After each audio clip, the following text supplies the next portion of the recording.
TV నేను పర్వీనిక details చూస్తే విశాఖ పర్యటనలో భాగంగా టీడీపీ కార్యాలయంలో మంత్రి కొల్లు రవీంద్ర టీడీపీ రాష్ట్ర అధ్యక్షుడు పల్లా శ్రీనివాస్ మీడియా సమావేశం నిర్వహించారు. విశాఖ స్టీల్ ప్లాంట్తోనే ఏపీ అభివృద్ధి సాధ్యమని మంత్రి కొల్లు రవీంద్ర అన్నారు. గ్రీన్ ఎనర్జీలో ఆంధ్రప్రదేశ్ ప్రాముఖ్యత మరింత పెరుగుతుందని ఆశాభావం వ్యక్తం చేశారు. రాష్ట్ర అభివృద్ధిపై కూటమి ప్రభుత్వానికి ఉన్న చిత్తశుద్ధి చూసి విపక్షాలు ఓర్వలేకపోతున్నారని విమర్శించారు మంత్రి కొల్లు రవీంద్ర. గత 5 ఏళ్ల వైసీపీ పాలనలో భూదోపిడీ కోసమే స్టీల్ ప్లాంట్ వ్యవహారం నడిపారని ఆరోపించారు. ప్రభుత్వం వచ్చిన దగ్గర నుంచి అదే దృక్పథంతో మేము చేసుకోవడం జరిగింది. ఖచ్చితంగా ఒక చాలా అద్భుతమైనటువంటి అభివృద్ధి ఆంధ్ర రాష్ట్రానికి స్టీల్ ప్లాంట్ ద్వారా వస్తుందని చెప్పి ఖచ్చితంగా మేము భావిస్తాను. ఇంకా దానికి కావాల్సినటువంటి ఇతర నిర్ణయాలన్నీ కూడా త్వరలోనే తీసుకోవడం కూడా జరుగుతుంది. ఇవాళ ఏ రకంగా ఉత్తరాంధ్ర మీద వాళ్ళు అనిశ్చయాల కార్యక్రమాలు కూడా జరిగింది.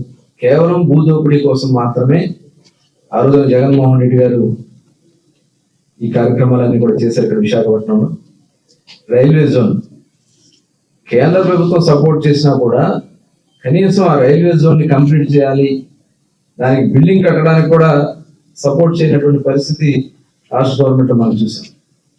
ఇవాళ వచ్చిన వెంటనే 52 ఎకరాల భూమిని కేటాయింపు చేసి బిల్డింగ్ నిర్మాణం చేసి ఇవాళ మన ప్రధానమంత్రి గారి చేతుల మీదుగా ప్రారంభించుకోవడం అనేది మరి ఈ ప్రభుత్వం ప్రజలకు ఇచ్చినటువంటి మాటకి ఎంత కట్టుబడి ఉందో దానికి ఇది ఒక నిదర్శనం.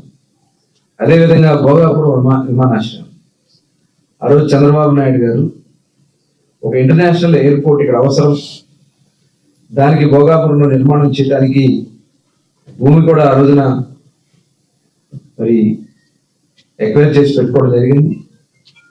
జగన్మోహన్ రెడ్డి వచ్చి దాన్ని 500 ఎకరాలు తగ్గించడం జరిగింది. ఇవాళ పనులు కూడా మరి ప్రభుత్వం వచ్చిన ఫాస్ట్ గా చేస్తున్నాం. అతి త్వరలోనే అది కంప్లీట్ చేయడానికి కావలసినటువంటి అన్ని అడ్డంకులు తొలగిస్తూ మరి ముందుకెళ్ళడం కూడా జరుగుతుంది. దాదాపు 99% ఎర్త్ వర్క్ అంతా పూర్తయింది. రన్వే కూడా దాదాపు 65% పనులు పూర్తయినాయి. 39% టెర్మినల్ పనులు అయినాయి. ఇవన్నీ కూడా త్వరలోనే పూర్తి చేసుకోవడం కూడా జరుగుతుంది. కూటమి ప్రభుత్వం వచ్చిన దగ్గర నుంచి అదే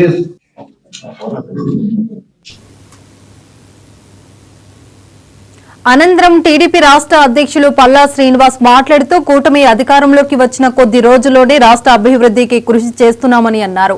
కేంద్రం నుంచి సంక్షేమ కార్యక్రమాలకు నిధులు సాధించామన్నారు.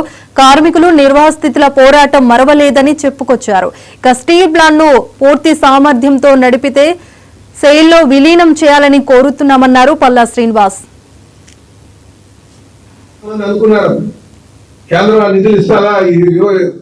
ఏమోదని చెప్పేసి నరేంద్ర మోడీ గారిని ఒప్పించడం చాలా కష్టం. కానీ ఈరోజు నరేంద్ర మోడీ గారు స్థానికంగా ఉన్నటువంటి ప్రజల యొక్క మనోభావాలు అర్థం చేసుకుని వారు 11,440 కోట్లు ఇవ్వడం నిజంగా చాలా అభినందనీయం. వారికి ధన్యవాదాలు తెలియజేస్తున్నారు. అయినటువంటి కుమారస్వామి గారు వారు కూడా ఎంతో కృషి చేశారు ఈ ప్రాంతానికి ఆ స్టీల్ ప్లాంట్ కాపాడాలని చెప్పేసి. వారు కూడా ప్రత్యేకంగా ధన్యవాదాలు తెలియజేస్తున్నారు. అలాగే సహాయ మంత్రి అయినటువంటి శ్రీనివాసరావు గారికి వారికి కూడా నేను ప్రత్యేకంగా ధన్యవాదాలు తెలియజేస్తాను. వీటితో పాటు బీజేపీ రాష్ట్ర అధ్యక్షుడు అయినటువంటి పురంధరేశ్వరి గారికి, స్థానికంగా ఉన్నటువంటి బీజేపీ నాయకత్వం అందరికీ కూడా నేను ప్రత్యేకంగా ధన్యవాదాలు తెలియజేస్తున్నాను. అదేవిధంగా మరి జనసేన నాయకులు ఉప ముఖ్యమంత్రి అయినటువంటి పవన్ కళ్యాణ్ గారికి కూడా నేను ప్రత్యేకంగా ధన్యవాదాలు తెలియజేస్తున్నాను. ఎందుకంటే ఆయన అనేక సందర్భాల్లో నేరుగా వచ్చి ప్లాంట్ కోసం పోరాటం చేసినటువంటిది. ఆయన భారీ మీటింగ్ కూడా పెట్టారు. వారికి కూడా నేను ప్రత్యేకంగా మా ఎన్డీఏ పార్ట్నర్స్ అయినటువంటి జనసేన నాయకులందరికీ కూడా ప్రత్యేకంగా నేను ధన్యవాదాలు తెలియజేసుకుంటున్నాను. చాలా మంది అనుకున్నారు కేంద్రం నిధులు ఇస్తారా. ముఖ్యమంత్రి